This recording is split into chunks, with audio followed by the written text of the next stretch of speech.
Mari belajar kebenaran Alkitab dengan konsep yang benar bersama konsep Cohen Serves People. Setiap Senin malam pukul 19.00 WIB, Anda dapat menyaksikan tayangan ini secara live di Facebook dan YouTube kami, Cohen Serves People. Jika ada pertanyaan, silakan komentar di kolom komentar yang tersedia. Mari bersama kami dalam acara diskusi Alkitab Live bersama konsep Cohen Serves People.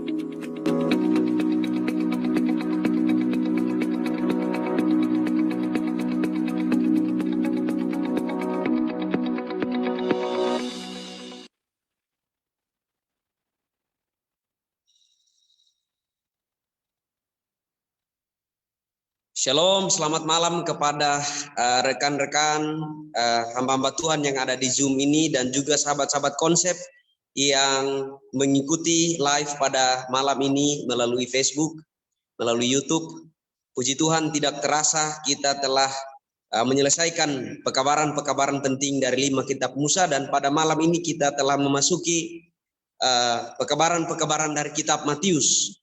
Dan pada malam ini kita akan mengikuti pembahasan yang menarik yang akan disampaikan oleh Pendeta Muda Adrian Runesi dengan tema Undang-Undang Kerajaan Allah berdasarkan Matius pasal 5 sampai pasal yang ke-7. Baik, namun sebelum kita akan memulai, kita akan berdoa, dan doa buka kita pada malam ini akan dilayangkan oleh Pendeta Muda Alexander Heta Rihon. Waktu dan tempat kami berikan. Kita berdoa. Bapa kami di sorga, terima kasih atas berkat-Mu Tuhan. Malam hari ini kami akan berdiskusi Alkitab yang akan boleh disampaikan oleh hamba Tuhan Pendeta Muda Adrian Runesi, yang nantinya kami akan boleh bertanya jawab. Biarlah Tuhan akan boleh pimpin kami. Segala diskusi melalui pelajaran Alkitab boleh kami pahami, dan kami boleh mendapatkan kesimpulan, dan bahkan melalui pelajaran ini kami boleh merubah cara kehidupan kami. Boleh jadi ada yang salah ketika kami boleh menjalankan kehidupan kami, tetapi setelah kami mendengarkan firman Tuhan, kami boleh diubahkan menjadi inti dari segala pelajaran yang kami akan boleh lakukan. Terima kasih banyak Bapak. Berkati juga teman-teman sahabat konsep yang menyaksikan di Facebook. Biarlah mereka juga boleh proaktif untuk boleh melakukan diskusi bersama-sama dengan kami. Terpujilah nama-Mu Bapa, dalam nama Yesus kami berucap syukur. Amin.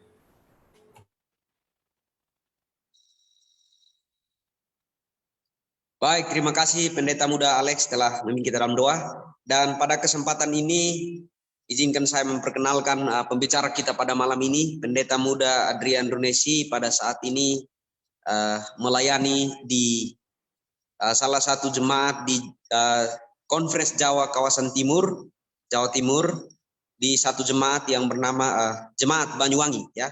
Dan pada malam ini hamba Tuhan ini akan memberikan materi tentang Undang-Undang Kerajaan Allah berdasarkan Matius pasal 5 sampai pasal yang ke-7.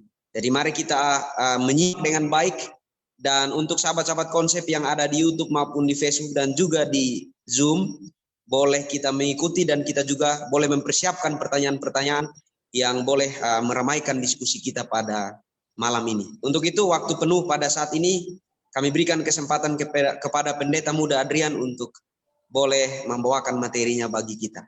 Silakan Pendeta Muda Adrian Runesi, boleh.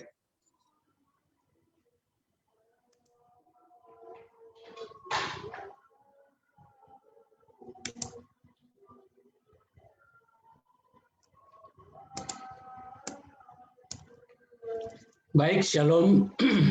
Selamat malam untuk kita semua.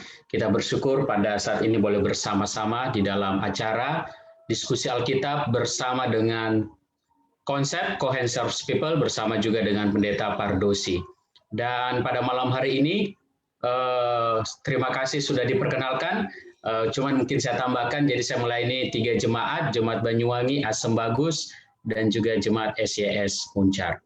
Baik, pada malam hari ini pelajaran kita judulnya adalah Undang-Undang Kerajaan Allah berdasarkan kitab Matius pasal 5 sampai pasalnya yang ke-7. Jadi fokus pembahasan kita di dalam Matius pasal 5 sampai Matius pasalnya yang ke-7. Baik, kalau kita sebelum kita memasuki akan pembahasan kita lebih dalam, Ini adalah gambaran garis besar daripada pembahasan kita pada malam hari ini. Yang pertama, bagaimana pemahaman yang benar dengan 8 ucapan berbahagia, Matius 5 ayat 3-12. Bagaimana penerapan 10 hukum yang benar, Matius 5 ayat 17-42. Bagaimana cara mengasihi sesama, Matius 6 ayat 1-4. Dan bagaimana kehidupan umat Tuhan sebelum menghadapi penghakiman itu, Matius 7 ayat 1-29. Baik, kita masuk kepada bagian yang pertama. Bagaimana pemahaman yang benar dengan 8 ucapan berbahagia? Berdasarkan Matius 5 ayat 3 sampai ayat yang ke-12.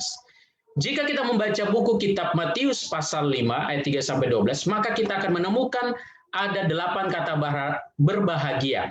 Walaupun sebenarnya ada 9 kali disebut, tetapi karena di ayat 10 dan 11 itu menyangkut pengalaman rohani yang sama tentang penderitaan dan penganiayaan oleh karena mengikut Yesus, maka kedua ayat ini digabung menjadi satu tema.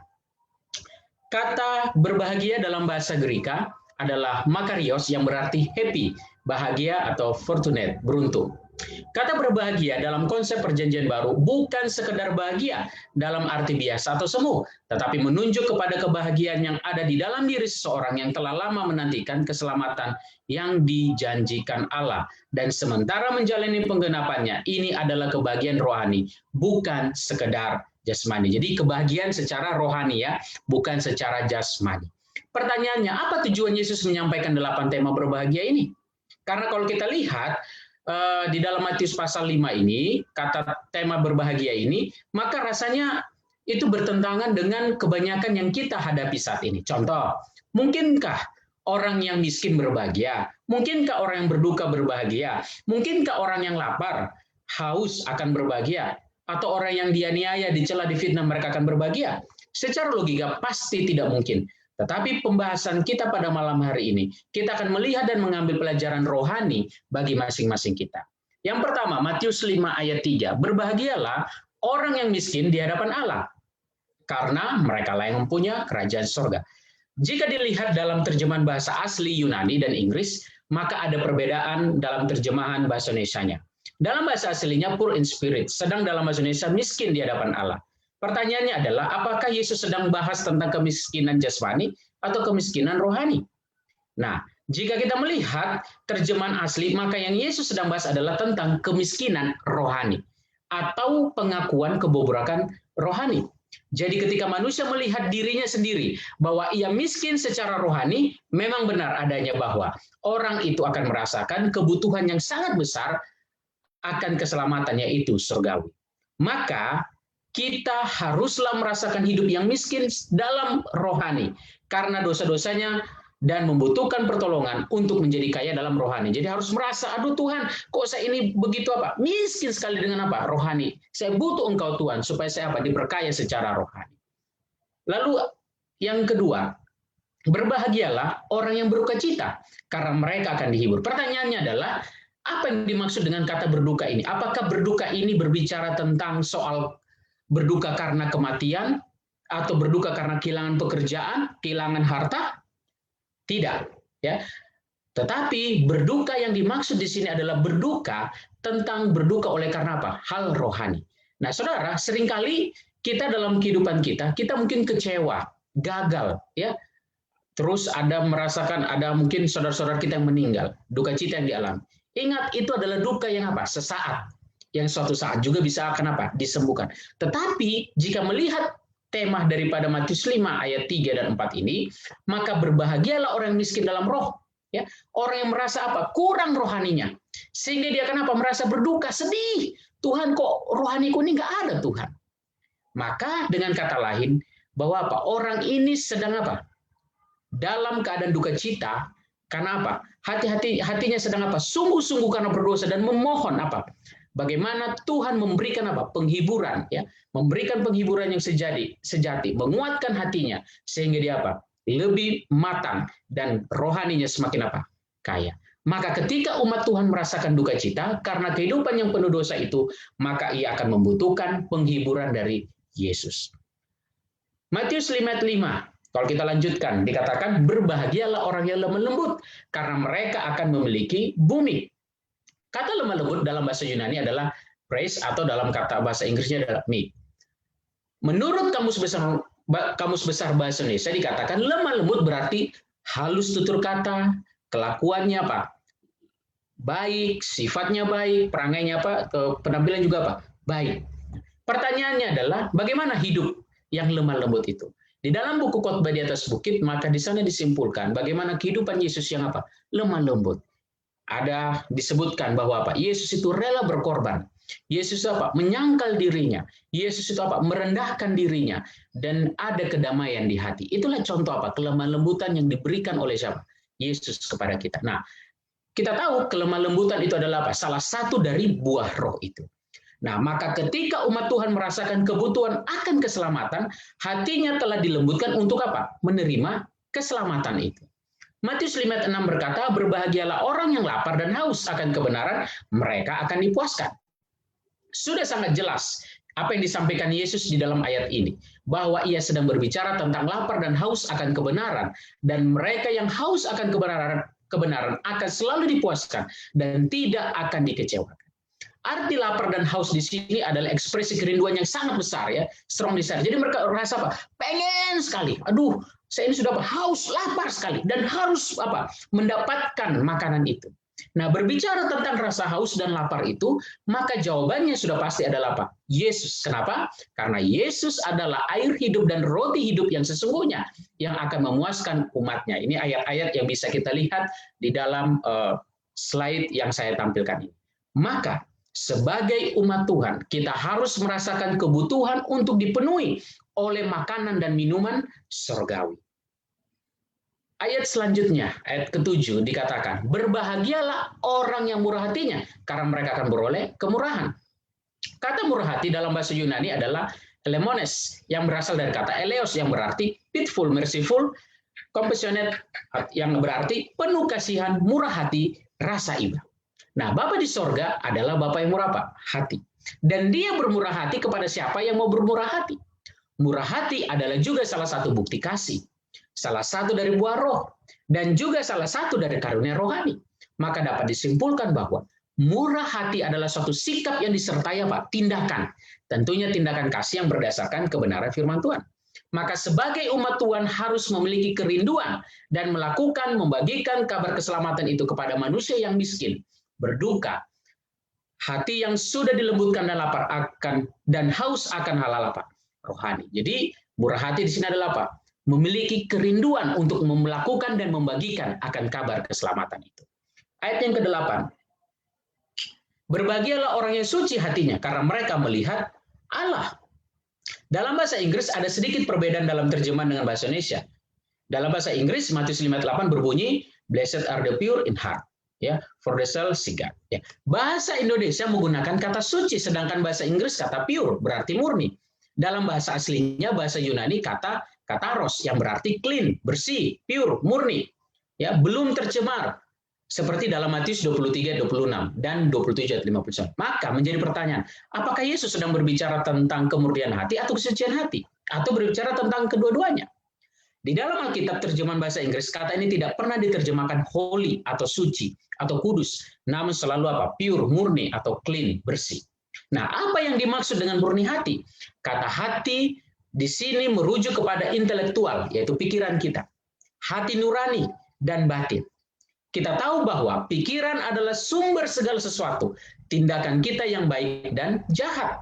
Maka sebagai umat Tuhan, haruslah meminta kuasa Tuhan untuk memurnikan pikiran kita. Jadi pikiran kita ini apa? Dimurnikan. Ayat yang ke-9. Berbahagialah orang yang membawa damai, karena mereka akan disebut anak-anak Allah. Istilah disebut anak-anak Allah juga muncul dalam 1 Yohanes 3:1. Secara ringkas, seorang disebut anak-anak Allah bila mana ia percaya dan beriman kepada Yesus dan melakukan apa yang benar. Untuk menjadi anak-anak Allah berarti manusia harus apa? Meneladani karakter Allah. Salah satu karakter Allah adalah membawa damai. Membawa damai adalah pekerjaan Allah di dunia ini. Seorang bisa membawa damai bila hidupnya dipenuhi dengan apa? Damai. Dia bisa membuat damai kalau hidupnya apa? Damai. Dan damai di sini adalah berdamai dengan Allah dan sesama manusia. Dan setelah ia memiliki damai itu, maka ia akan membawa damai kepada sesamanya. Matius 5 ayat 10-12 berkata, berbahagialah orang yang dianiaya sebab kebenaran, karena merekalah yang mempunyai kerajaan surga. Berbahagialah kamu, jika karena aku kamu dicela dan dianiaya, dan kepadamu difitnahkan segala yang jahat, bersukacita dan bergembiralah, karena upahmu besar di surga, sebab demikian juga telah dianiaya nabi-nabi yang sebelum kamu. Nah, Matius menyatakan bahwa orang yang teraniaya akan mempunyai kerajaan surga. Sama seperti juga yang dikatakan oleh dalam kitab Lukas, menyatakan bahwa apa? Upahmu besar di surga. Pertanyaannya, mungkinkah seorang dianiaya, difitnah, bahkan dibunuh oleh karena kebenaran akan berbahagia? Secara logis, tentu ini tidak masuk akal. Ya. Tetapi tentu ini berbicara tentang apa? Iman. Maka jawabannya pasti akan berbahagia. Nah, Yesus meminta umat-umatnya, ya, Yesus meminta umat-umatnya untuk memikul salib mereka dari hari, ya, memikul salib mereka setiap hari, karena barang siapa mau menyelamatkan nyawanya, maka ia akan kehilangan nyawanya. Dan barang siapa kehilangan nyawanya karena imannya kepada Yesus Kristus, maka ia akan memperolehnya kembali. Nah, Rasul Paulus pun berkata, pencobaan yang kita alami tidak apa? Melebihi kekuatan kita. Maka pertanyaannya, bagaimana caranya kita memikul akan salib Yesus itu? Saya kutip dari sebuah buku, Radical Sermon of Jesus Christ, yang ditulis oleh Pendeta Pardosi, ya, bahwa yang harus dibuat oleh umat-umat Tuhan dalam kata memikul salib itu adalah dia harus siap dikeluarkan dari pekerjaan karena ikut Tuhan. Dia harus siap difitnah, dia harus siap bahkan mengalami kemiskinan karena mengikut Tuhan. Bahkan dia harus siap disiksa, menderita, bahkan mengalami kematian. Semuanya karena apa? Mengikut Tuhan. Umat Tuhan itu akan menghadapi penderitaan dan aniaya karena mereka sudah menjadi kaya dalam Tuhan, dihiburkan, hati yang dilembutkan, sudah kenyang. Jadi saudara, lihat pekabaran ini apa? Sangat radikal, terbalik. Kenapa saudara? Ketika kita sudah kaya secara rohani, maka seringkali kita akan menghadapi apa? Penderitaan yang begitu berat. Nah, kita masuk ke dalam bagian selanjutnya. Bagaimana penerapan 10 hukum yang benar berdasarkan Matius 5 ayat 17-42. Secara umum, hukum Taurat itu dibagi menjadi 5 bagian besar. Yang pertama 10 hukum moral, yang kedua hukum upacara korban, yang ketiga hukum pemerintahan, yang keempat hukum kesehatan, dan yang kelima hukum makanan ataupun apa? Minuman. Pertanyaan, pernyataan Yesus dalam Matius 5 ayat 17-18, sebagaimana telah diketahui bahwa tujuan utama Yesus apa? Datang ke dunia ini untuk apa? Mati di kayu salib, menebus manusia dari apa? Kuasa dosa dan maut. Supaya setiap orang yang percaya kepada dia tidak akan apa? Binasa. Matius 5:17-18 berkata, janganlah kamu menyangka bahwa apa? Aku datang untuk meniadakan hukum Taurat atau kitab para nabi. Aku datang bukan untuk meniadakannya, melainkan untuk menggenapinya. Karena aku berkata kepadamu sesungguhnya, selama belum lenyap langit dan bumi ini, satu iota, satu titik pun tidak akan ditiadakan dari hukum Taurat sebelum semuanya terjadi. Pertanyaannya adalah, apa artinya menggenapi? Dalam bahasa Indonesia, menggenapi artinya menambah supaya genap, bulat, lengkap, utuh. Ya, arti kata menggenapi berarti apa? Membulatkan atau melengkapi atau menjadikan sesuatu itu menjadi utuh dan penuh. Dalam terjemahan bahasa Inggris, kata yang dipakai adalah fulfill, yang berarti fills all requirements. Sementara dalam bahasa Greek adalah plero, berarti to consummate, ya. Yang kata ini berarti apa? To make perfect, ya, menjadikan sempurna, mewujudkan sesuatu menjadi apa? Nyata. Jadi kata menggenapi atau to fulfill ini atau to consummate ini berarti apa? Menjadikan sempurna, mewujudkan hal-hal, tuntutan-tuntutan atau rencana atau ramalan yang belum lengkap di waktu lalu sekarang menjadi apa? Sempurna. Yesus berkata, jikalau kamu mengasihi aku, kamu akan menurut segala perintahku. Yohanes 14 ayat 15. Orang-orang Farisi dan ahli-ahli Taurat adalah para pengajar hukum, khususnya hukum Perjanjian Lama. Mereka mempelajari, bahkan mereka menginterpretasi, mengartikan, dan mengajarkannya kepada bangsa Israel. Namun, kedua kelompok ini telah mengurai atau menambahkan kebenaran dalam kitab Perjanjian Lama. Saudara, kita akan lihat dari sisi negatif orang-orang Yahudi menerapkan hukum itu, dan kita akan melihat daripada sisi positif yang dilakukan, diajarkan oleh Yesus. Di dalam kitab Matius 5 ayat 20-26 di sana dikatakan jangan membunuh, ya. Kita tahu yang berhak mengambil nyawa itu siapa? Hanya Tuhan. Manusia tidak berhak untuk mengambil apa? Nyawa seseorang. Nah, orang Yahudi punya pengertian, mereka mengerti, tapi masalahnya tidak Mereka mengerti baik dan benar, tapi tidak lengkap. Kenapa? Karena mereka pikirkan kalau membunuh itu apa? Kalau dia tikam atau dia tusuk orang itu dengan benda tajam, maka itu membunuh.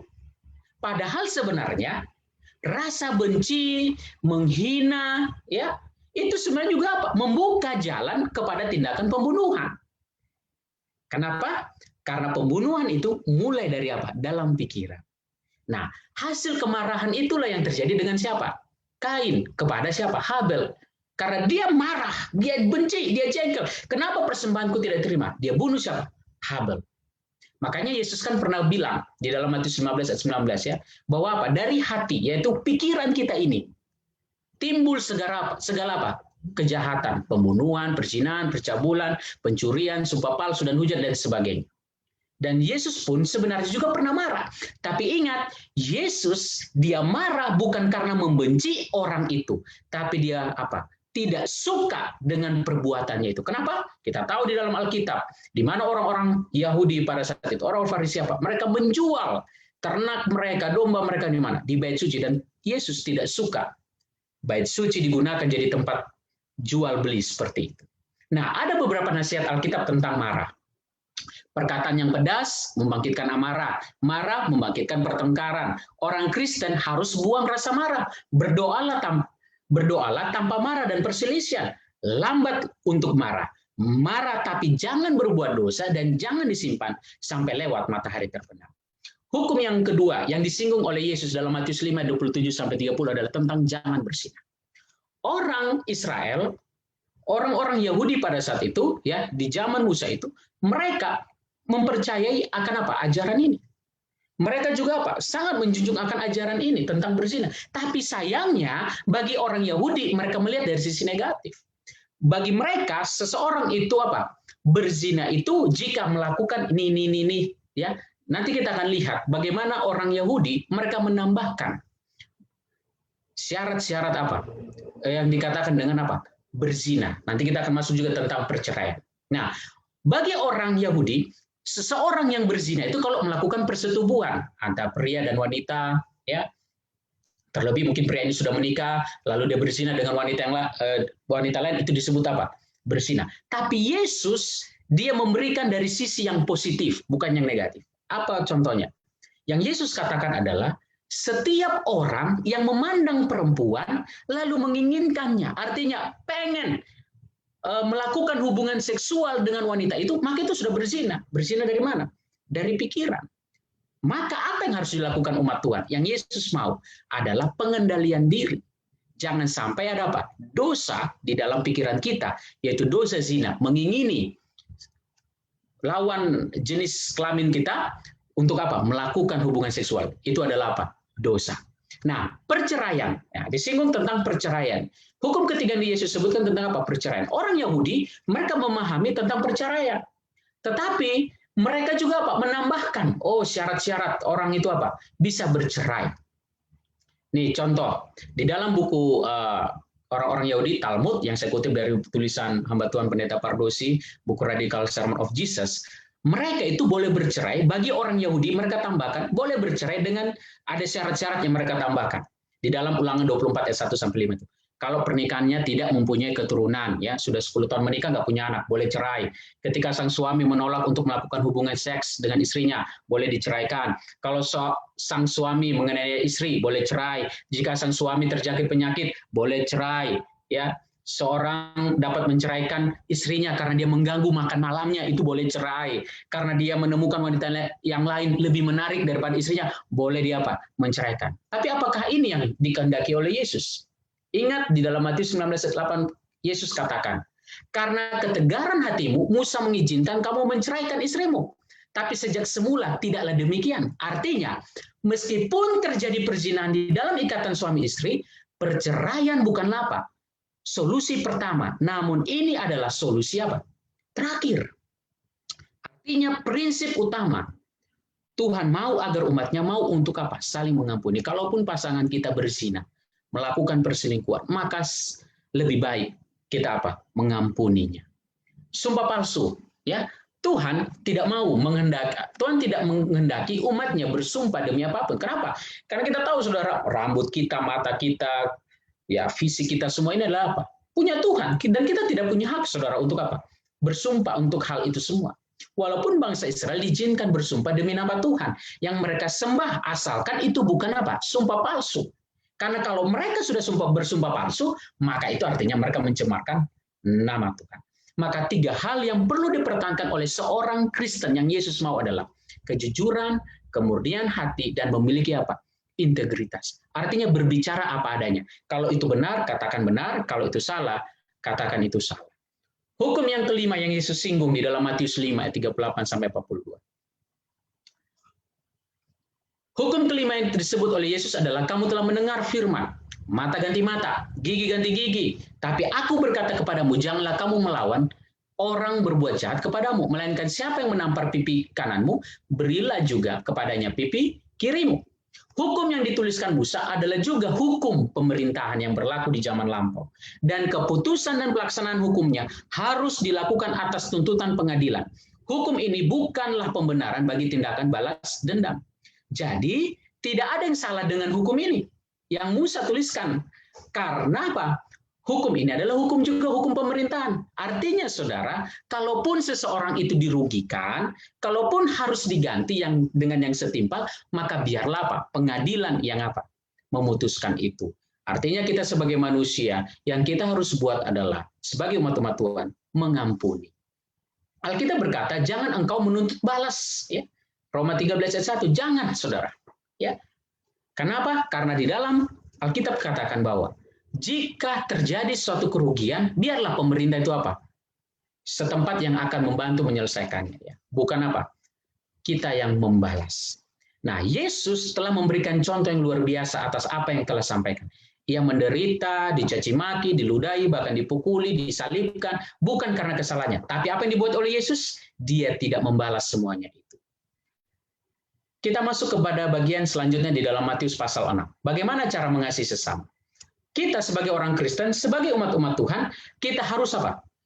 Menunjukkan belas kasihan kita. Dan Yesus menegaskan bahwa umat-umat Tuhan harus juga menolong saudaranya, memberi makan yang lapar, ya, memberikan pakaian kepada mereka yang telanjang, yang tidak punya apa? Pakaian, memberikan tempat tinggal bagi mereka yang tidak punya apa? Tempat tinggal. Dan Yesus juga berkata bahwa umat-umat Tuhan itu harus apa? Mengasihi sesamanya. Sebagaimana dia mengasihi dirinya sendiri. Artinya, saudara, kalau kita mau diperlakukan layak oleh orang lain, lakukanlah orang lain dengan apa? Layak. Pertanyaannya adalah bagaimana caranya memberikan sedekah, bantuan itu? Bagaimana caranya memberikan pertolongan kepada sesama?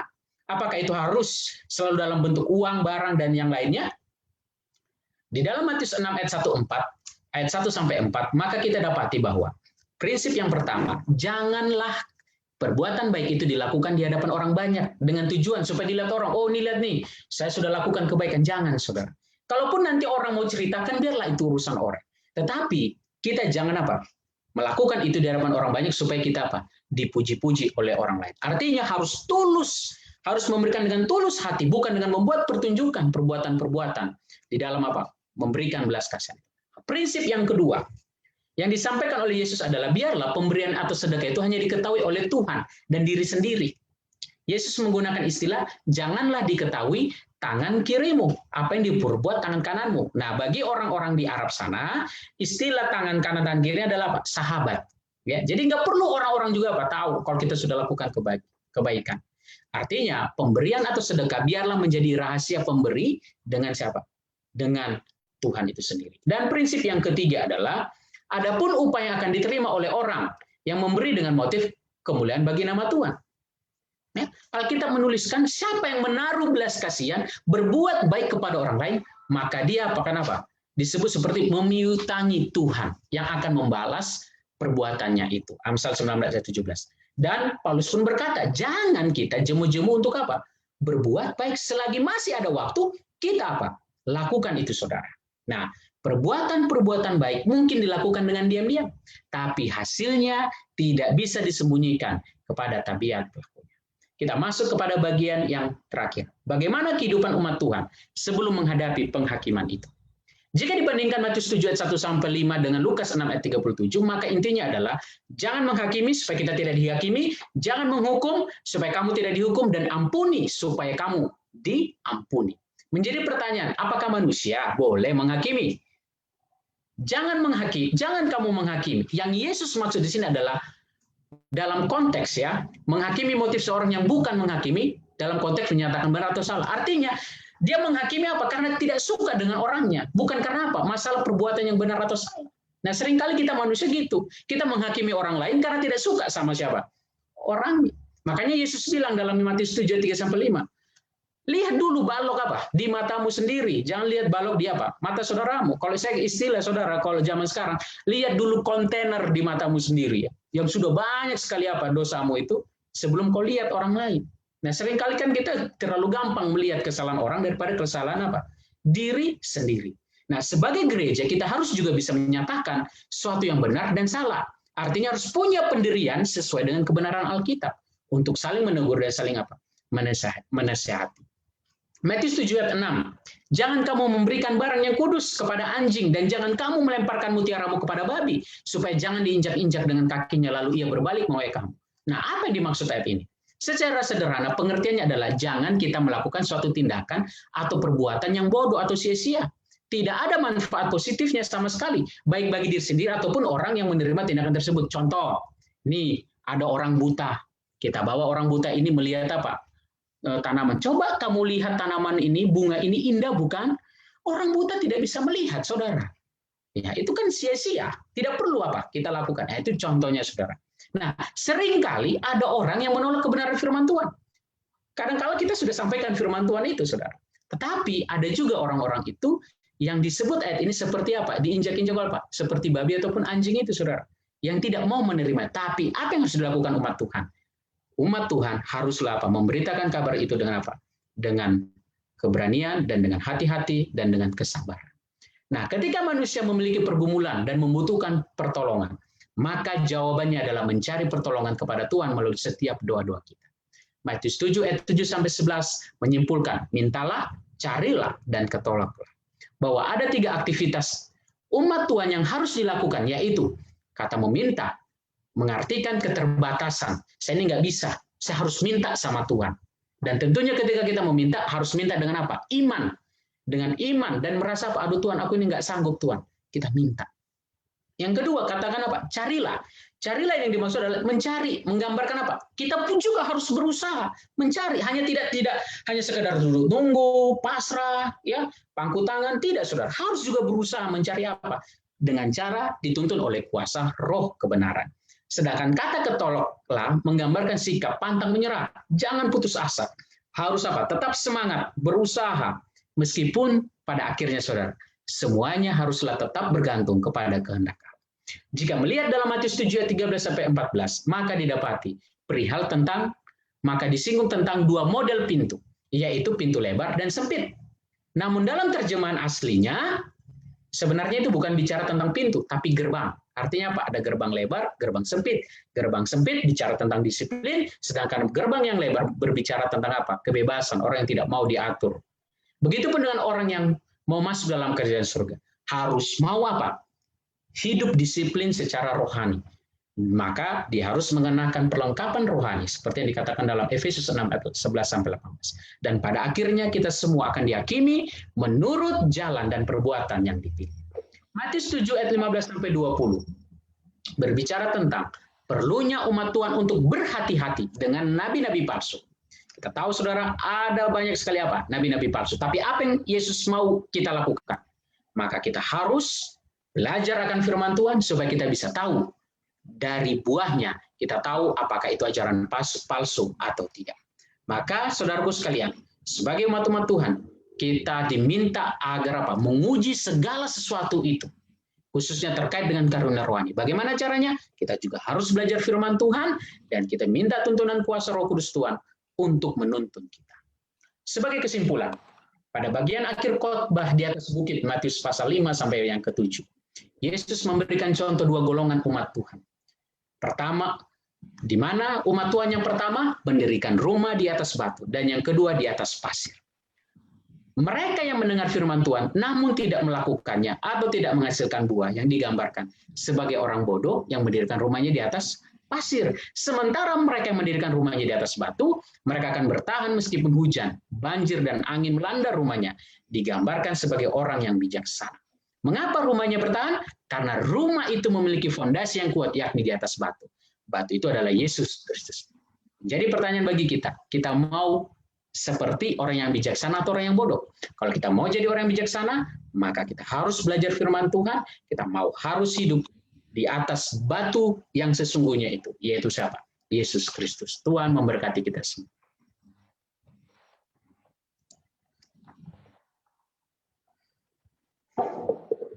Baik, terima kasih kepada Pendeta Muda Adrian Runesi yang sudah memaparkan materi yang begitu luar biasa ya tentang undang-undang kerajaan Allah dari Matius pasal 5 sampai pasal yang ke-7. Baik. Jadi waktu dan kesempatan saat ini kita akan boleh menyampaikan pertanyaan-pertanyaan kita, baik sahabat-sahabat konsep yang mengikuti dari Facebook maupun yang ada di ruang Zoom ini.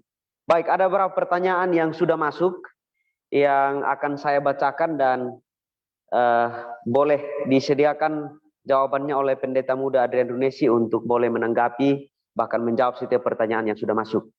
Pertanyaan yang pertama untuk Pendeta Muda Adrian Runesi. Bagaimana cara kita bisa melakukan 8 kebahagiaan tersebut dalam Matius pasal 5? Sementara teorinya gampang, tapi prakteknya susah. Apakah ada tahap-tahap yang bisa kita lakukan? Mohon penjelasannya. Baik, waktu dan tempat saya berikan kepada Pendeta Muda Adrian. Baik, terima kasih ya. Kalau kita lihat tadi kesimpulannya, bagaimana supaya kita sanggup melakukan semua itu tergantung dasar kita ini dasar yang mana. Apakah dasar yang di atas pasir atau di atas yang fondasi? Ya, karena kalau kita lihat dari 8 tema kata berbahagia itu, pada akhirnya yang dikatakan di tema yang terakhir, orang yang sudah kaya secara rohani, mereka akan mengalami begitu banyak tekanan-tekanan. Maka apa yang harus dilakukan? Harus punya dulu fondasi. Fondasinya apa? Kebenaran firman Tuhan. Jadi saudara, kita tidak bisa pungkiri kalau kebenaran firman Tuhan itu yang kita miliki sangat kurang, maka seringkali kita apa? Jadi goyang. Maka harus didasari oleh siapa? Oleh Yesus. Jadi harus Yesus yang apa? Menjadi dasar dari kehidupan kita. Maka kata berbahagia itu semua akan kita bisa apa? Lakukan. Baik, itu yang bisa saya sampaikan. Terima kasih. Baik, terima kasih Pendeta Muda Adrian. Boleh memberikan jawabannya kepada pertanyaan yang telah masuk. Baik, mungkin ada teman-teman, sahabat-sahabat konsep, secara khusus hamba Tuhan yang ada di Zoom ini yang mau menjawab pertanyaan yang baru saja disampaikan bahkan sudah dijawab. Mungkin ada?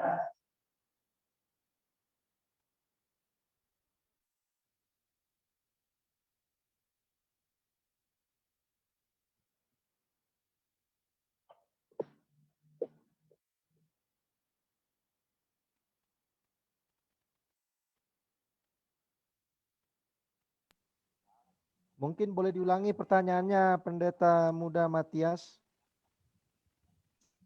Oke, baik, boleh saya ulangi pertanyaannya. Bagaimana caranya kita bisa melakukan 8 kata kebahagiaan di dalam Matius pasal 5? Apakah ada tahap-tahap yang bisa menolong untuk kita lakukannya? Mohon penjelasannya. Baik, tahapannya pertama adalah dimulai yang paling atas.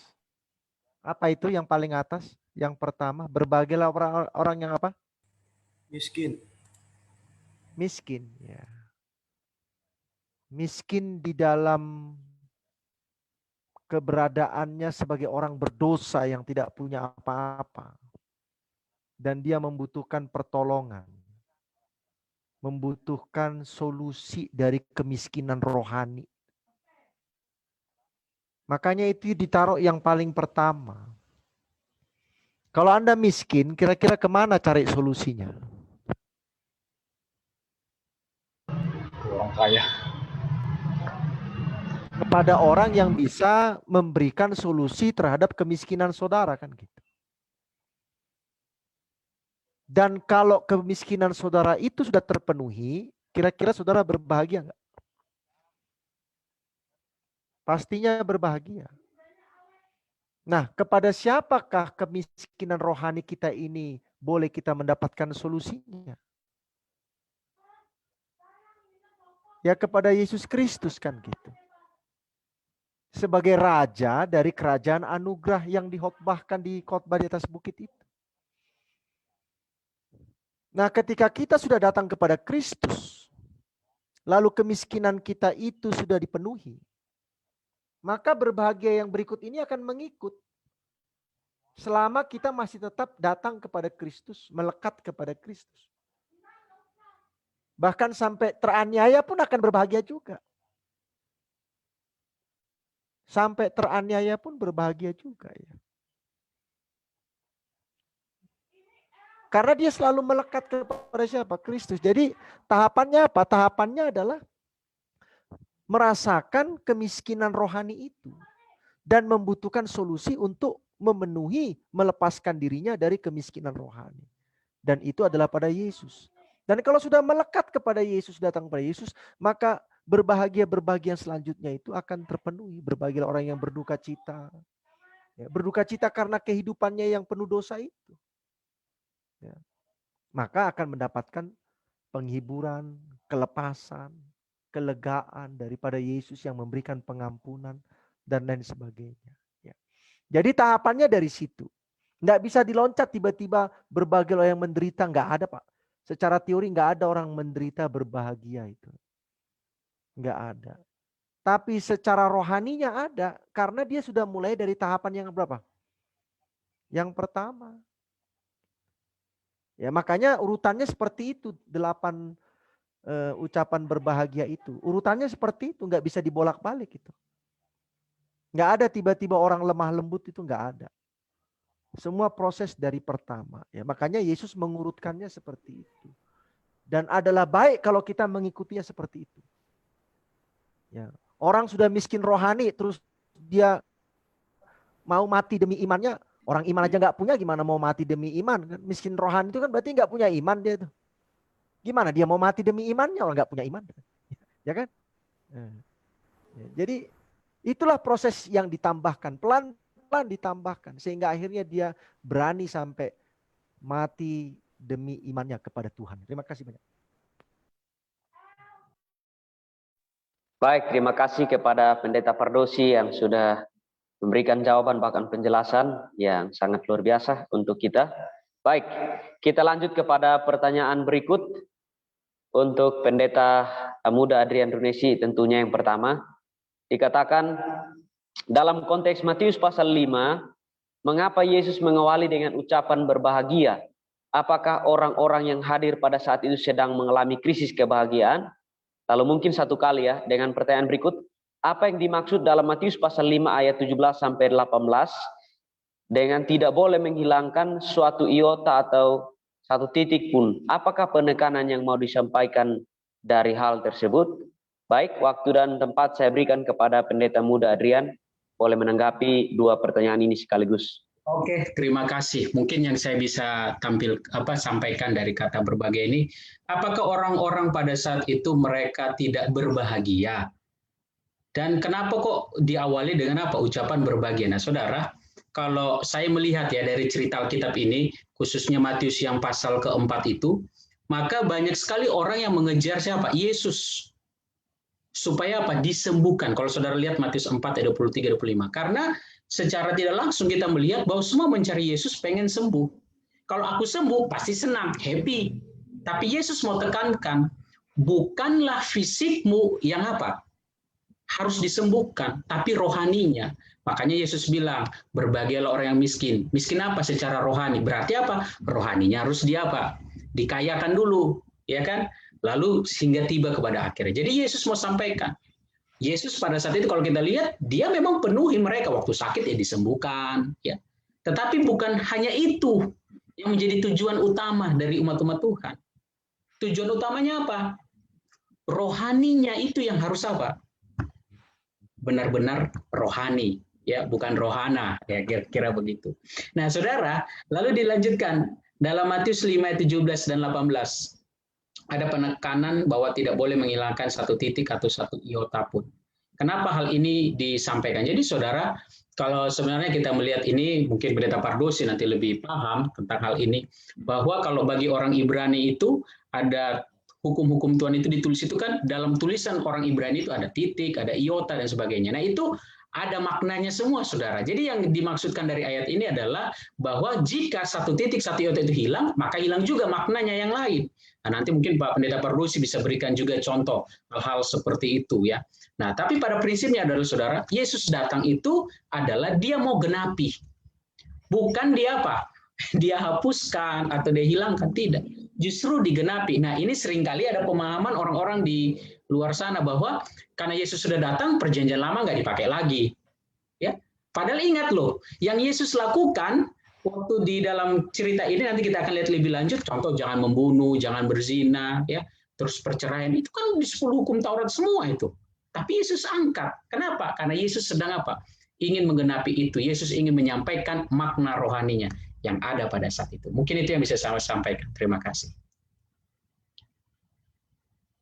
Baik, terima kasih Pendeta Muda Adrian Runesi untuk jawabannya. Baik, sebelum kita ke share Pardosi, mungkin ada dari hamba-hamba Tuhan lain yang ada di Zoom ini yang rindu untuk menanggapi kedua pertanyaan. Pertanyaan yang pertama adalah, kenapa dalam konteks Matius pasal 5 itu mengawali ucapan berbahagia? Apakah orang pada saat itu sedang mengalami krisis kebahagiaan? Lalu yang berikut, apa yang dimaksud Matius 5 ayat 17 dan 18? Mengenai satu iota, satu pun tidak boleh dihilangkan. Apa penekanan yang rindu ditekankan pada ayat itu? Ada? Saya coba Pendeta Matias. Jadi tadi yang saya tangkap, Oke, terima baik, kasih silakan. Pendeta Adrian Runesi, Pendeta Pardosi. Tadi saya dapat poinnya dari yang Pendeta Pardosi sampaikan, berarti pada penjelasan di Matius pasal yang kelima itu diawali dengan kata miskin di hadapan Allah, berarti ini sedang menceritakan siklus kehidupan seseorang, mungkin begitu Pendeta ya. Tapi pada akhirnya mereka harus mengalami penganiayaan, karena kan di terakhir dalam ayat yang ke-11-12 itu mereka harus dianiaya, kan begitu, oleh karena nama Tuhan, seperti nabi-nabi sebelum kamu. Artinya di saat siklus kerohanian seseorang pertamanya miskin di hadapan Allah dan akhirnya dilakukan urutannya seperti itu, dengan otomatis memang pada akhirnya itu kehidupannya teraniaya gitu ya, Pendeta ya, teraniaya dalam arti sedang mempertahankan kebenaran Allah itu sendiri. Apakah siklusnya memang harus seperti itu ketika kita miskin di hadapan Allah dan pada akhirnya teraniaya karena kita sedang berada dalam mempertahankan kebenaran melalui Allah kita yang benar? Terima kasih. Baik, terima kasih Pendeta Alex. Baik, masih ada? Kalau tidak ada, kita berikan kesempatan kepada Pendeta Pardosi untuk menanggapi. Baik, terima kasih ya. Kenapa kok dimulai dari kata berbahagia? Lah kalau dimulai dari terkutuklah orang kan gak ada yang mau dengar, bapak-bapak, ibu-ibu, saudara-saudara yang kekasih. Kan mana ada khotbah tiba-tiba dimulai dengan terkutuklah orang, kan akhirnya orang bubar semua, nggak mau dengar lagi. Ya, itu dari psikologi berkhotbah udah nggak enak dengernya itu. Bayangkan kalau saya berkhotbah, saudara-saudara yang kekasih, ada pesan yang saya dapatkan dari Tuhan. Terkutuklah kau, kan matilah kita. Aduh, gimana sih Bapak Pendeta ini, ngeri amat, pagi-pagi udah terkutuk kan. Makanya Yesus mulai dengan sebuah apa? Sebuah sukacita kan. Ini kan undang-undang kerajaan sorga ya. Undang-undang itu harus membawa sukacita. Kalau ada undang-undang membawa duka cita, orang nggak mau terima, betul? Nggak mau terima. Mana ada undang-undang membawa duka cita diterima orang? Nggak ada. Contohnya saya bikin undang-undang. Semua yang berpenghasilan sekarang harus membayar pajak 50% ke negara. Nggak enak bunyinya, nggak enak. Nggak enak bunyinya. Ya. Jadi Yesus itu tahu bagaimana supaya enak didengar orang. Berbahagia. Nah kalau orang sudah bilang berbahagia, pengen dengar. Berbahagia apa sih? Berbahagialah yang miskin. Waduh, aku miskin, berarti aku berbahagia. Ya boleh saja yang miskin jasmani itu berbahagia karena banyak berdoa dia kan. Betul nggak? Orang yang miskin jasmani itu banyak doanya. Tapi yang agak kaya secara materi itu sudah agak jarang-jarang dia berdoa ya karena banyak tabungannya. Betul ya? Iya. Nah, itu yang pertama alasannya. Jadi ini kan sebuah khotbah ya. Khotbah itu harus dimulai dengan sebuah positif, auranya harus positif ya. Kalau auranya sudah negatif, karena nanti di pasal 6 dan 7 aura ini mulai negatif dia. Betul Pendeta Adrian? Pasal 6 dan 7 itu auranya mulai berubah dia. Kamu bilang kau mendengar firman jangan berzina. Tetapi aku berkata kepadamu apabila kamu melihat seseorang lalu terbangkitkan gairahmu. Itu kan auranya sudah negatif saudara-saudara. Menyindir-nyindir halus ini. Menyindir-nyindir halus ya. Karena banyak orang Yahudi itu mungkin jinahnya itu di otak semua. Di badan gak jinah. Karena kalau jinah kan dilempari batu. Jadi jinahnya di otak aja kan gak ada yang ngelemparin batu. Ya. Nah, ini kan sudah mulai menyindir-menyindir. Nah kalau di depan sudah menyindir. Gak masuk lagi ke otak orang tentang kebenaran ini. Ya, yang kedua adalah Undang-undang kerajaan rohani ini kan masalah, undang-undang kerajaan Matius 5:7 ini kan masalah rohani ya. Nah orang Yahudi selalu masalahnya jasmani. Makanya kan selalu terbalik itu. Orang berbahagia itu kalau punya uang. Orang berbahagia itu kalau begini. Nah Yesus balik dia. Ya. Makanya selalu didahului dengan kata berbahagia. Karena ini membawa sesuatu yang terbalik. Yang terbalik. Nah kalau terbalik didahului dengan kata yang negatif, aduh kan nggak masuk di akal lagi sudah. Oke, baik. Yang kedua, kenapa kok 1 iota aja itu menjadi salah? Karena huruf Ibrani itu banyak titik-titiknya. Gitu. Huruf Ibrani itu kan hanya konsonan ya. Sementara vokalnya itu bergantung kepada titik. Ya, vokalnya itu bergantung kepada titik. Titik 1, titik 2, titik 3, titik 5. Ya. Nah kalau kurang titiknya kan, contohnya titik 3. Ya. U. Kelupaan, tinggal 1. Berarti I dia. Aturannya buku menjadi biki. Nah kalau biki artinya apa? Kan bingung jadinya mengartikan ini kan. Titik 3 kan U. Nah ini titiknya tinggal 1. Lah berarti kan apa? Biki. Titiknya enggak 3 lagi, 2. Berarti BK. Lah terus apa? Diartikan apa ini BK ini? Makanya 1 iota pun tidak boleh hilang. Karena konsonan itu bergantung kepada vokal. Vokalnya cuma titik demi titik. Ya. Titik 2 sejajar. Horizontal dengan titik 2 vertikal beda lagi bunyinya, sama-sama titik 2 tapi 1 horizontal 1 vertikal. Tuh bayangin aja sama titik 2-nya.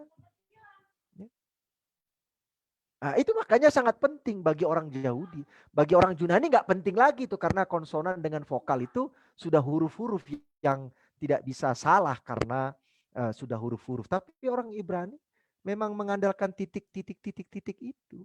Nah titik-titik itulah yang bisa berbeda artinya ketika itu tidak pas penulisannya. Terima kasih banyak.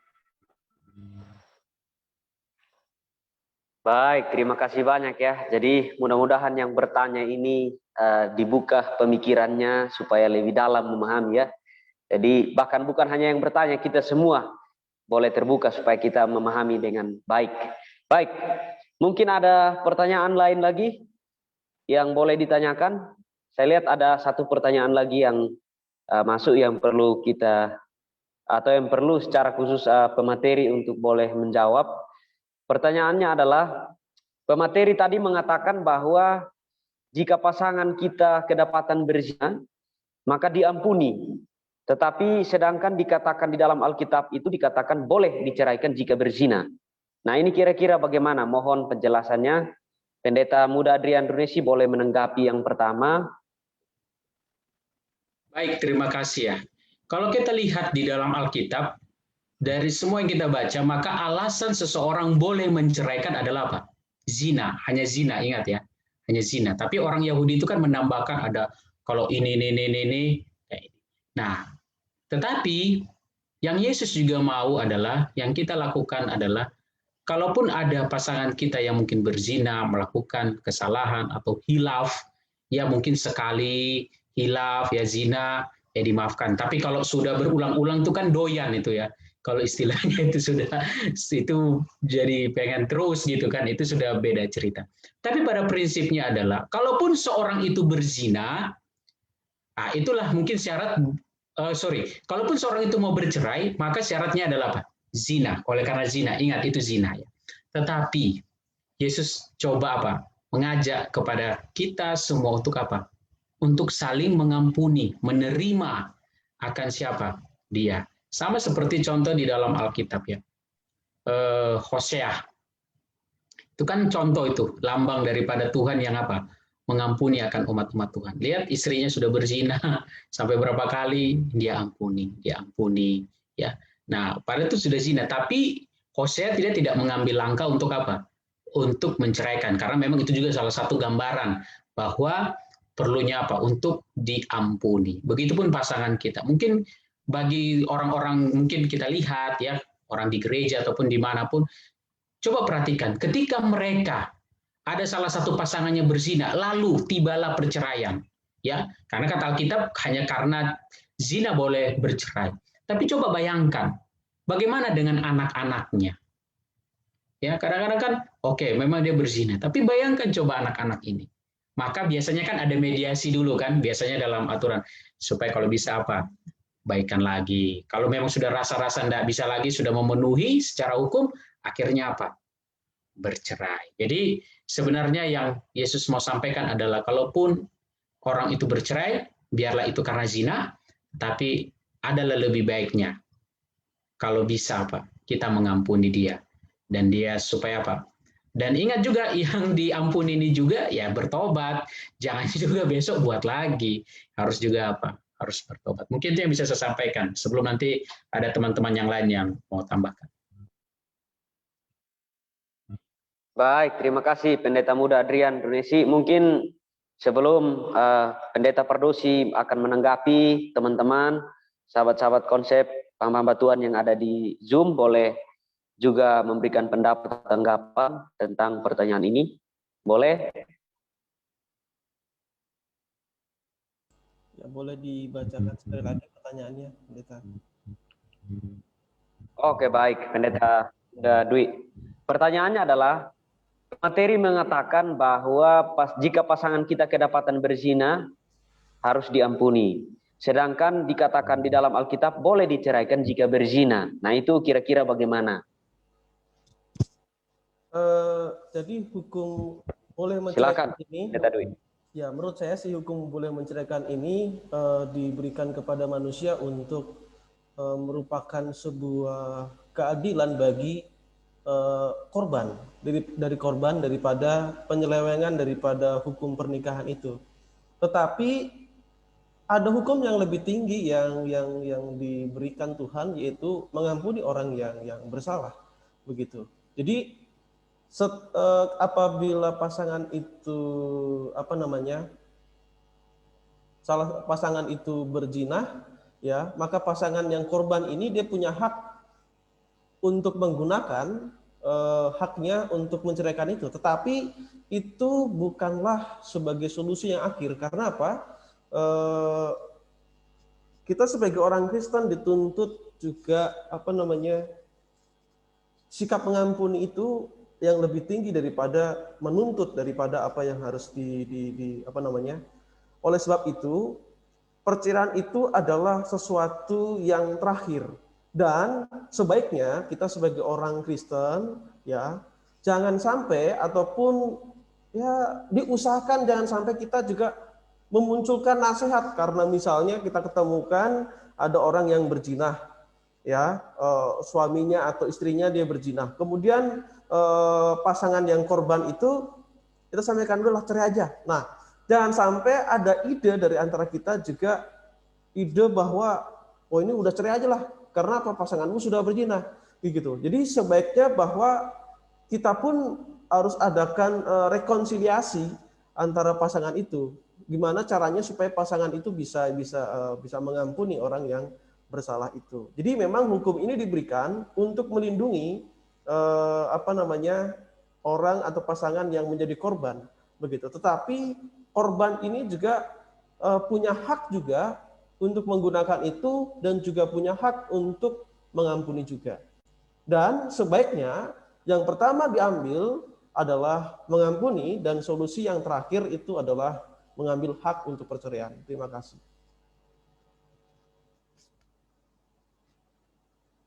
Baik, terima kasih tamu dari Cahyono yang sudah juga boleh menanggapi pertanyaan. Mungkin ada hamba Tuhan lain yang ada di Zoom boleh mau menanggapi, silakan kasih kesempatan sebelum kita akan mendengarkan dari Tapardosi.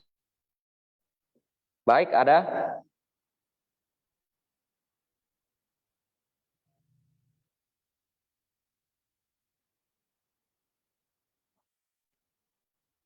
Baik, kalau tidak ada kita berikan kesempatan kepada Pendeta Pardosi untuk boleh menanggapi pertanyaan ini. Silakan Pendeta Pardosi. Baik, terima kasih. Kalau pasangan itu berzina, ya diampunilah, masa dilempari batu. Ya diampuni. Gitu. Mau diapakan rupanya? Yang kedua, nah ini baru kita masuk.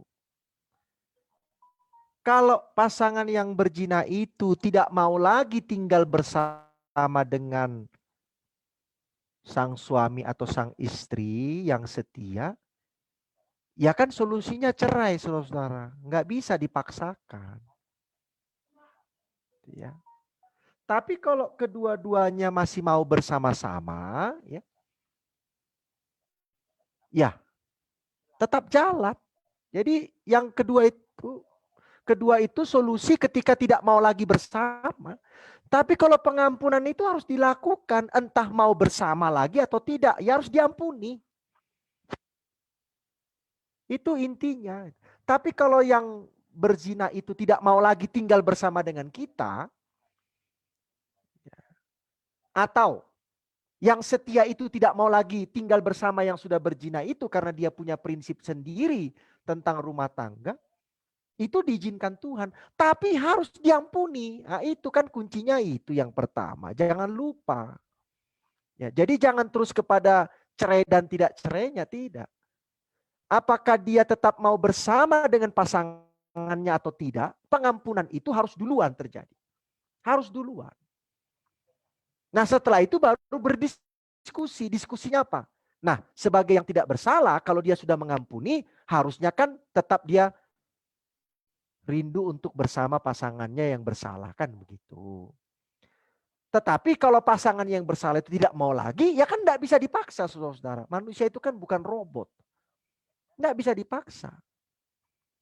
Kecuali yang bersalah itu juga bertobat. Lalu dia memilih untuk mengadakan perubahan dalam hidupnya. Tetapi kalau yang tidak bersalah, tidak mau bersama dengan yang pasangannya yang sudah bersalah itu juga haknya. Dengan prinsip yang dia miliki. Tapi yang paling pertama itu harus dilakukan, yaitu apa? Mengampuni. Loh Pak Pendeta, kok mengampuni nggak mau lagi hidup bersama? Dibedakan saudara-saudara, mengampuni dengan keputusan mau hidup bersama kembali. Itu beda. Beda. Ya. Saya mengampuni pendeta muda Ricky Moal. Ya saya sudah ampuni, sudah. Saya tidak ingat-ingat lagi, saya tidak menuntut apa-apa, sudah enggak. Ya udah. Jadi harus dibedakan antara keputusan mengampuni dan keputusan untuk apa? Berpisah. Nah perpisahan seperti itu diizinkan Tuhan. Diizinkan Tuhan. Ketika kedua belah pihak tidak lagi mempunyai apa? Kesepakatan. Kalau masih ada kesepakatan, itulah yang terbaik. Itulah yang terbaik. Kalau tidak ada kesepakatan, itu juga baik. Saya nggak bilang terbaik kan? Itu juga apa? Baik. Baik. Ya gimana lah kita mau paksa-paksa orang tidur satu tempat tidur suami istri, padahal sudah tidak di situ hatinya, kan gimana? Ya. Akhirnya nanti di atas tempat tidur itu akan dibangun tembok Cina, tebalnya 10 cm. Ya untuk apa juga punya rumah tangga begitu kan? Lalu rumah itu dibagi dua, setengah punya istri, setengah punya suami. Lah mau ngapain punya rumah tangga begitu? Tetap di dalam rumah tapi beda kamar mandi, beda pembantu. Bayangin lah, ini rumah tangga apa? Itu bukan rumah tangga, kos-kosan namanya itu, kos-kosan. Ya, saya bawa cerita-cerita begitu aja supaya kita tidak tegang ya. Ya urusan perzinahan ini kalau dibawa tegang jadi tegang kita ya, padahal kita nggak berzina, jadi kita yang tegang kan gitu ya. Oke, baik. Jadi itu yang saya pahami. Mengampuni itu harus, nggak boleh nggak boleh. Karena kalau kita nggak mengampuni, apa doa Tuhan Yesus? Ampunilah kami seperti kami mengampuni orang yang bersalah kepada kami kan. Nah kalau kita nggak mengampuni pasangan kita yang mungkin salah langkah, berarti kita nggak diampuni Tuhan. Kalau nanti kita berbuat dosa atau kita meminta ampun dosa-dosa kita yang sebelumnya. Terima kasih.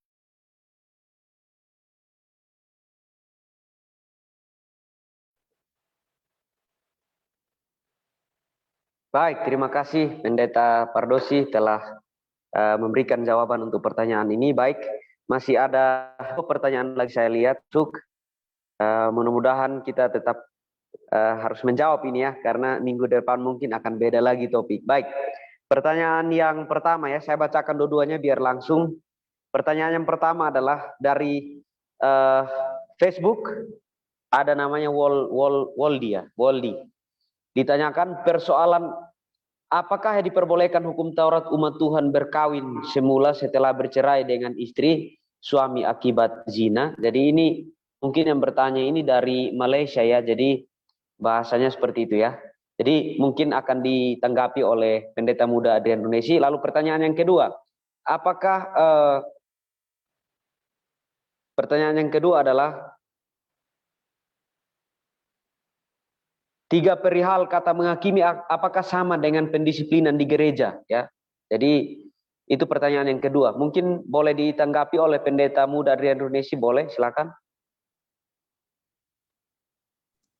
Baik, terima kasih. Mungkin ini yang saya baca ya. Maaf, mungkin baik yang saya baca dari pertanyaan di Facebook itu yang saya dapat adalah apakah orang itu boleh menikah setelah salah satu pasangannya bercerai, mungkin kira-kira begitu ya, akibat zina. Ya boleh, kalau salah satunya benar-benar sudah berzina dan sudah ada buktinya, faktanya. Jadi bayangkanlah ada pria A dan wanita A. Nah, wanita A ini berzina dengan pria B. Maka sudah ada buktinya, masuk pengadilan, bercerai. Oke, sudah bercerai, fakta. Karena dia ini yang wanita ini sudah dengan yang B ini sudah melakukan zina, maka yang satu ini apa? Yang pria A ini bebas, maka dia boleh menikah lagi karena yang satunya sudah cerai dan harus sudah diputuskan pengadilan. Itu yang bisa saya jawab. Lalu yang kedua, tentang pendisiplinan ya, menghakimi. Perihal kata menghakimi, apa perbedaan antara menghakimi dengan pendisiplinan gereja? Jelas beda. Walaupun secara tidak langsung kadangkala kita pun sebagai majelis jemaat tergoda jadi menghakimi di dalam majelis itu ketika mendisiplin umat-umat mungkin yang melakukan dosa ini. Nah, kalau kata menghakimi, kalau yang tadi kita sudah bahas, maka seringkali menghakimi yang dilakukan oleh manusia itu adalah melihat. Contoh, ada si Bapak A melakukan kesalahan. Kesalahannya adalah mencuri ayam. Salah. Tapi saya hakimi, Bapak ini, dia ini nih, salah ini. Nah, serang terus. Padahal dia perbuatannya apa? Yang mencurinya itu yang salah. Maka apa yang harus dilakukan? Pak, karena Bapak sudah mencuri, Bapak tidak boleh lagi Bapak harus bertobat dan tidak boleh lagi mencuri. Tapi seringkali itu diungkit-ungkit terus. Diungkit-ungkit terus. Ya kan? Seperti itu. Nah, itu nyata. Tapi kadang-kala ada juga yang tidak kita tahu, yang kita tidak lihat, kita dengar-dengar dari orang. Si Bapak itu loh, dia main serong, atau artinya dia selingkuh.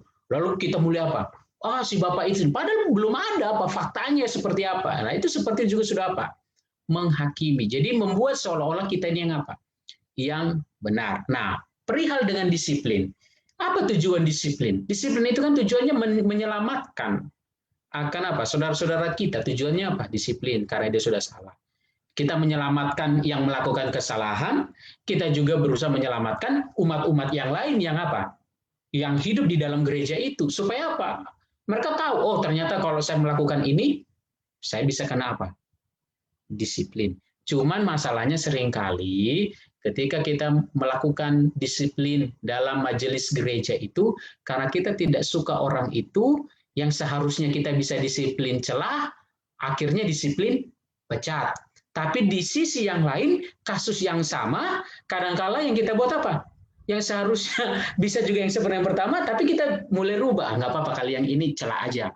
Karena kelihatannya masih lebih baiklah yang ini. Nah, kadang-kadang seperti itu. Jadi secara tidak langsung, kita juga sudah apa? Menghakimi orang itu. Padahal tujuannya apa?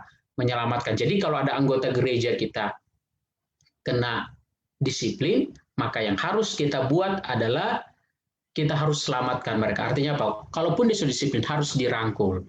Ayo Pak, jangan lagi lakukan ini ya, mari ke gereja. Nah, yang sering kali cenderung terjadi di jemaat adalah ketika seorang itu sudah didisiplin, dia dijauhkan. Saya sadar, saudara, saya sebagai pendeta, saya belum pernah disiplin anggota jemaat, tapi saya pernah didisiplin. Waktu saya dulu sekolah, saya pernah didisiplin karena melakukan pelanggaran, disiplin di jemaat. Dan ketika saya disiplin dan saya tidak dirangkul, saya baru tahu, saya sadar, oh ternyata begini ya rasanya apa. Karena disiplin itu rasanya memang benar-benar tidak enak, rasanya seperti dipojokkan, saudara. Maka apa yang harus kita buat? Ketika ada yang dikena disiplin, kita rangkul mereka, ajak mereka apa? Kembali bersama-sama di gereja. Itu yang bisa saya sampaikan. Terima kasih. Baik, terima kasih banyak Pendeta Muda Adrian Runesi. Mungkin ada hamba-hamba Tuhan lain yang ada di Zoom ini yang rindu menanggapi kedua pertanyaan tadi. Sebelum kita akan kasih kepada Pendeta Pardousi.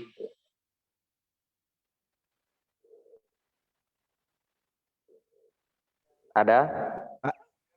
Untuk menghemat waktu lah. Yang lain mungkin sedang merenungkan tentang pokok-pokok kerajaan Allah ini. Baik. Apakah manusia tidak boleh menghakimi? Ada yang mau jawab enggak? Apakah manusia memang tidak boleh menghakimi?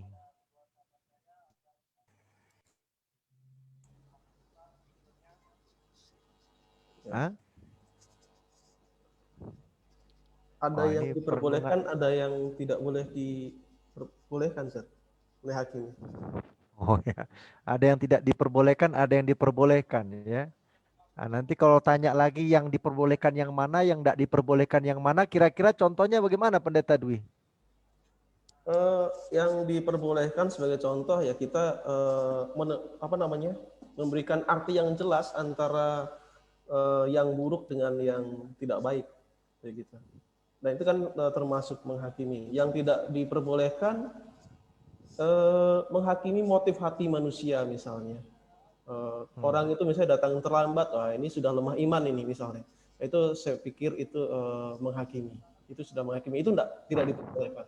Mencela atau mencari-cari kesalahan orang lain itu menghakimi. Itu yang tidak diperbolehkan. Menghakimi dengan tidak adil tidak diperbolehkan. Menghakimi itu produknya apa? Memutuskan. Iya, produknya apa? Sanksi atau produknya kan adalah benar atau salah kan gitu ya. Menyatakan salah atau benar. Ya kan? Benar atau salah. Cobalah dibaca dulu Yohanes 7 ayat 24. Yohanes 7 ayat 24. Saudara bawa Alkitab kan diskusi ya, masa nggak bawa Alkitab diskusi kan susah juga gitu ya. Yohanes 7 ayat 24. Janganlah menghakimi menurut apa yang nampak, tetapi hakimilah dengan adil. Oke. Ada dua di situ poinnya. Apa Pendeta Jeremy Hutajulu?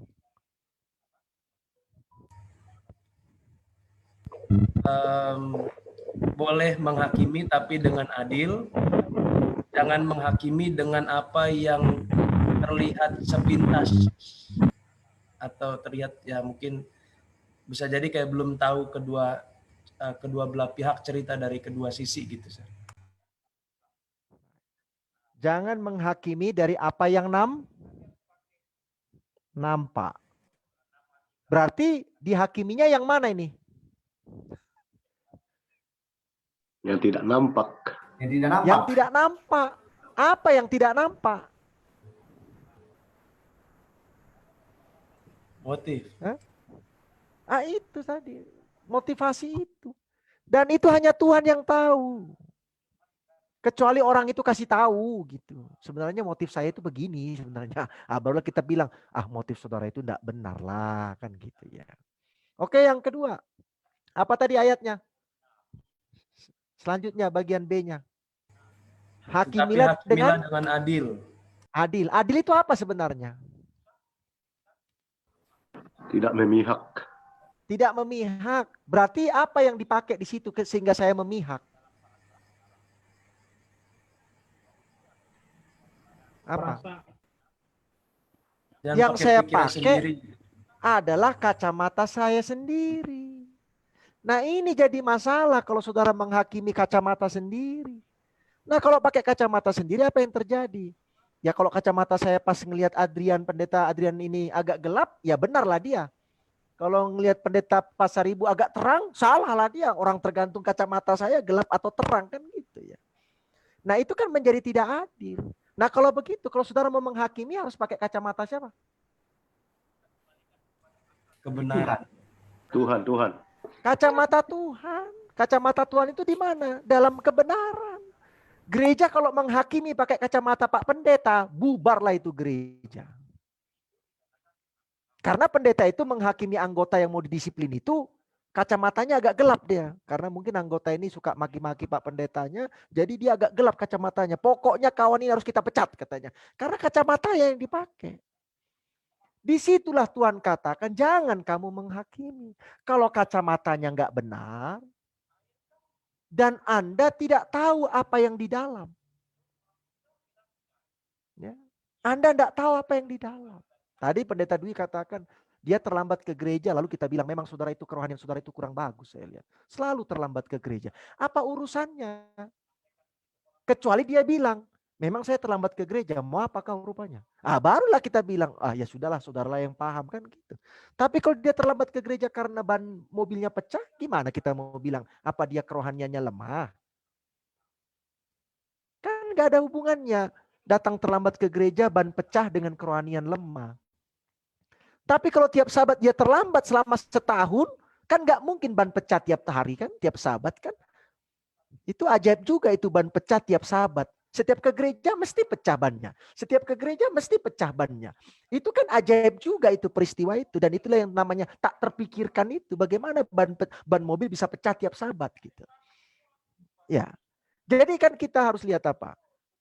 Kacamatanya harus benar ya. Saya bukalah kacamata kita ini supaya yakin ini kacamatanya benar gitu ya. Harus benar. Standarnya harus benar. Tidak boleh beda-beda standar. Jadi disiplin gereja itu harus benar. Standarnya harus benar. Ya, jangan karena orang kaya selamat dari disiplin. Orang yang miskin tidak berdosa pun didisiplin supaya ada kerjaan kan gitu. Ya. Sudah nggak punya apa-apa, nggak salah, didisiplin juga. Hanya gara-gara dia tidak menyalam pendeta hari Sabat. Ya. Itu kadang-kadang begitu. Saya pakai yang ilustrasi yang agak berbeda, mencolok gitu supaya kita teringat gitu. Disiplin itu harus kalau memang ada kesalahan yang nyata dan standarnya harus benar. Ya. Lalu selidiki apa yang terjadi di dalam. Makanya ada interogasi, ada bicara dari hati ke hati gitu ya. Itu kan proses untuk mengetahui apa yang terjadi sebenarnya. Contohnya, bolehkah saya mendisiplin orang yang tidak tahu peraturan?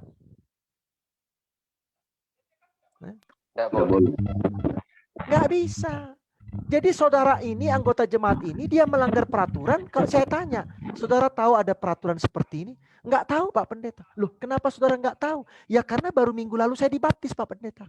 Ya pantas dia nggak tahu, orang baru minggu lalu dibaptis. Bagaimana saya mau mendisiplin orang seperti ini? Nggak bisa. Nggak bisa ini orang didisiplin. Orang dia nggak tahu. Disiplin itu hanya boleh dilakukan kepada orang yang sudah tahu. Sudah tahu dia aturannya. Ya. Saudara pun kan di kelas waktu itu kan saya disiplin karena tahu kan, nggak mungkin saya disiplin saudara karena nggak tahu kan. dicari-cari kesalahannya bagaimana supaya nggak lolos, kan nggak mungkin ya. Karena tahu ya.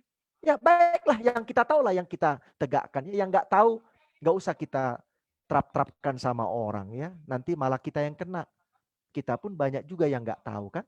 Jadi standarnya harus sama, kacamatanya sama. Itulah Yohanes 7 ayat 24. Terima kasih.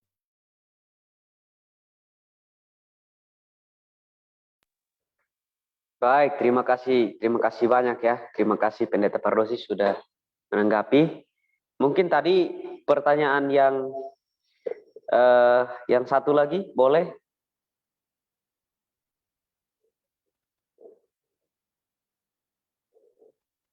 Apakah diperbolehkan hukum Tuhan setelah yang satu sudah menikah, setelah itu bercerai akibat zina? Sir Pardosi boleh ditanggapi?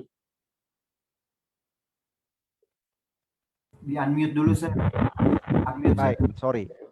Kalau sudah bercerai karena zina dan sudah resmi cerainya secara negara, ya saya boleh katakan ya monggo aja Pak. Ya, enggak usah dibikin repot hidup ini ya. Ya kan sudah bercerai secara zina dan sudah resmi dari negara keluar surat cerainya ya. Ya silakan saja kalau memang mau membangun hidup baru ya. Daripada berdosa kan kata Paulus ya. Bagi mereka yang tidak kuat lebih bagus apa? Menikah ya. Ya, daripada berdosa. Tapi kalau kuat ya lebih baik hidup sendirian kan gitu. Lalu berkomitmenlah untuk menggunakan lebih banyak waktu melayani Tuhan. Itulah nasihat Rasul Paulus, betul enggak? Ya. Kalau dia single maka dia lebih banyak waktu bisa melayani Tuhan. Kalau dia sudah berumah tangga ya waktunya pasti akan tersita untuk rumah tangganya dan itu tidak salah ya, tidak salah. Itu benar ya. Tapi kalau saudara sudah berzina umpamanya ya, sudah cerai resmi dan memilih untuk tidak menikah, itu bagus juga. Gunakan waktu saudara untuk lebih banyak melayani Tuhan. Ya, tapi kalaupun saudara memilih untuk menikah kembali, itu pun baik dan tidak dilarang oleh firman. Baik, terima kasih Pendeta Pardosi. Baik, boleh waktu kita karena sudah sampai batas waktu, jadi sekarang ini kita boleh akan mendengarkan closing statement dari Pendeta Muda Adrian Runesi yang pertama dan juga Pendeta Pardosi untuk mengakhiri pertemuan kita pada malam ini. Baik, silakan Pendeta Muda Adrian. Baik, terima kasih. Closing statement saya yang saya mau sampaikan ambil dari Yakobus 1 ayat 21 sampai 25. Yakobus 1 ayat 21 sampai 25. Sebab itu buanglah segala sesuatu yang kotor dan kejahatan yang begitu banyak itu dan terimalah dengan lemah lembut firman yang tertanam dalam hatimu yang berkuasa menyelamatkan jiwamu. Tetapi hendaklah kamu menjadi pelaku firman dan bukan hanya pendengar. Sebab jika tidak demikian, kamu menipu sendiri. Sebab jika seorang hanya mendengar firman saja dan tidak melakukannya, ia adalah seumpama seorang yang sedang mengamat-amati mukanya, yang sebenarnya di depan cermin. Baru saja ia memandang dirinya, ia sudah pergi dan ia segera lupa bagaimana rupanya. Tetapi barang siapa meneliti hukum yang sempurna, yaitu hukum yang memerdekakan orang, dan ia bertekun di dalamnya, jadi bukan hanya mendengar untuk melupakannya, tetapi sungguh-sungguh melakukannya, ia akan berbahagia oleh perbuatannya. Jadi saudaraku sekalian, apa yang saya mau sampaikan dari ayat yang sudah kita baca ini? Kalau kita sudah dengar firman Tuhan, mari kita lakukan. Mari kita hidupkan dalam diri kita. Seringkali yang terjadi adalah kita dengar firman Tuhan, tapi kita hanya sekedar mendengar. Dan itu digambarkan seperti orang apa? Lihat di kaca. Dilihat di kaca, tampangnya, oh ini sudah gini. Pas waktu jalan dia sudah lupa gimana tampilannya. Ya, tapi yang Tuhan mau adalah bagaimana kita benar-benar apa? Meneliti hukum itu dengan benar. Bagaimana firman itu yang benarnya seperti apa, kita pelajari dengan baik dan kita lakukan. Maka ketika kita melakukan kebenaran firman Tuhan itu, kita akan berbahagia. Oleh karena apa? Menurut akan firman Tuhan itu. Terima kasih. Baik, terima kasih Pendeta Muda dari Indonesia. Boleh langsung ke Pendeta Pardosi. Baik. Hukum itu bentuknya adalah menjaga, melindungi, memagari. Rumah yang ada pagarnya itu sudah pasti lebih aman daripada rumah yang tidak ada pagar. Jadi hukum itu tujuannya adalah memagari, memberi rasa aman. Hukum di Perjanjian Lama itu sebenarnya memagari, memberi rasa aman. Tetapi bagi orang Yahudi sudah dibikin rumit. Oleh karena orang Yahudi itu membuat penafsiran kepada hukum itu. Sehingga menjadi rumit dia. Menjadi rumit.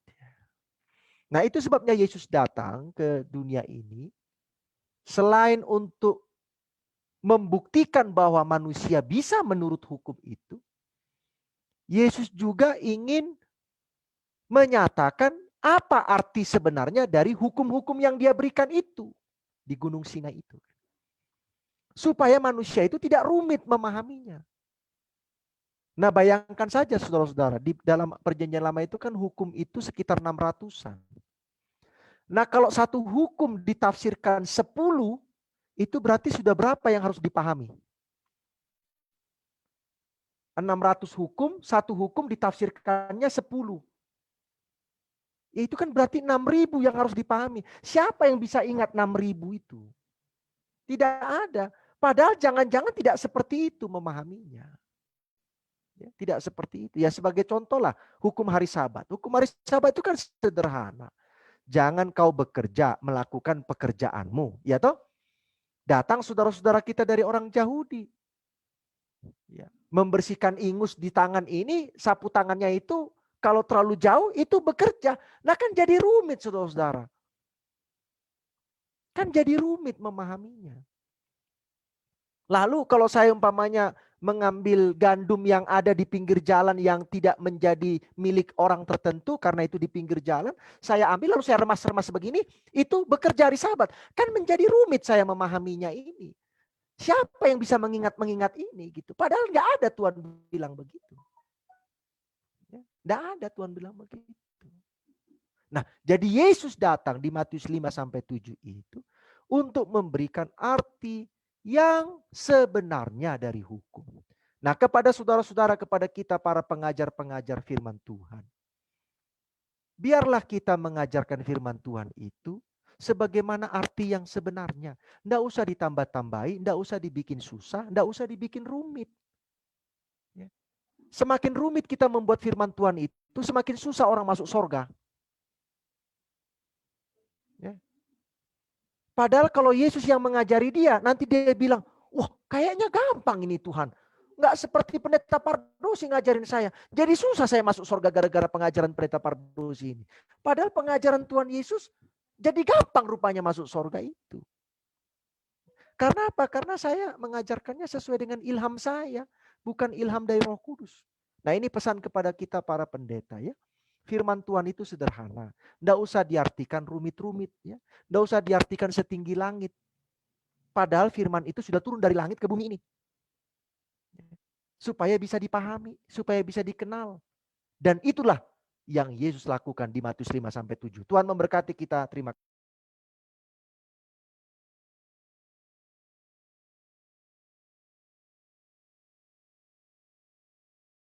Baik, terima kasih Pendeta Pardosi yang sudah mengucapkan closing statement. Jadi mudah-mudahan pelajaran malam ini kita boleh pahami dengan baik dan kita sudah dapatkan konsep yang benar tentang undang-undang kerajaan Allah. Biarlah kita akan hidupkan ini untuk menjadi budaya kehidupan kita sehingga kita akan selalu menjadi orang-orang yang berbahagia karena melakukan kebenaran. Baik, saya lihat ada chat masuk dari Facebook untuk jawaban yang boleh diberikan. Dikatakan terima kasih telah menanggapi pertanyaan saya. Salam dari Jemaat GMAHK Magatal Sabah Malaysia. Terima kasih, Tuhan berkati. Ya, jadi saudara yang bertanya tadi mengucapkan terima kasih kepada pemateri dan juga hamba Tuhan Pendeta Pardosi yang sudah menanggapi pertanyaan. Baik, pada saat ini kita akan menutup pertemuan kita pada malam ini dan untuk itu kami memohon kesediaan Pendeta Muda Jimmy Huta Barat untuk boleh memimpin kita di dalam doa untuk mengakhiri pertemuan kita pada malam ini.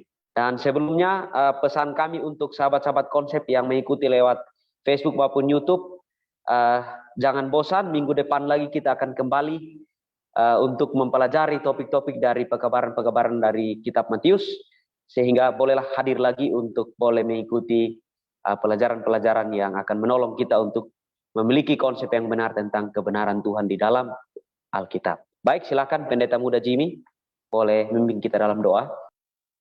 Marilah kita berdoa. Ya Tuhan Allah, Bapa kami yang bertata dalam kerajaan sorga, Allah yang Maha Kuasa, pencipta langit dan bumi, manusia dan segala isinya, kami datang kepadamu pada malam hari ini, mengucapkan syukur terima kasih atas berkat Tuhan yang kami rasakan di program konsep yang sudah kami lakukan bersama-sama dengan tim konsep, bersama dengan sahabat-sahabat konsep lainnya juga, di mana sudah diutarakan oleh Pendeta Adrian Runesi pelajaran bagi kami, yang mengartikan bahwa Tuhan begitu baik dengan segala tawaran-tawaran yang indah yang Kau berikan bagi manusia, sehingga ketika kami melakukan segala firman, maka hidup kami akan berbahagia.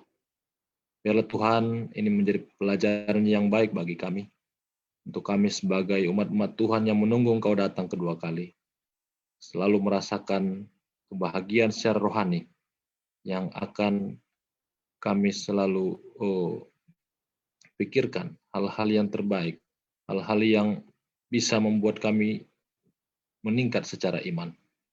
Dan demikian kami selalu bertahan di dalam setiap situasi yang ada untuk mencapai satu kesempurnaan dalam Yesus. Berkati Pendeta Adrian dan Pendeta Pardosi dan kami semua, sahabat konsep juga yang menyaksikan dari Facebook dan YouTube. Biarlah kami semua terberkati oleh karena pelajaran ini. Inilah doa kami ya Tuhan, pertemukan kami minggu depan di jam yang sama untuk mengikuti program ini yang lebih lanjut lagi. Di dalam nama Yesus kami berdoa. Amin. Amin. Makasih. Baik, terima kasih Pendeta Jimmy sudah mendoakan. Dengan demikian selamat malam, Tuhan Yesus memberkati kita semuanya.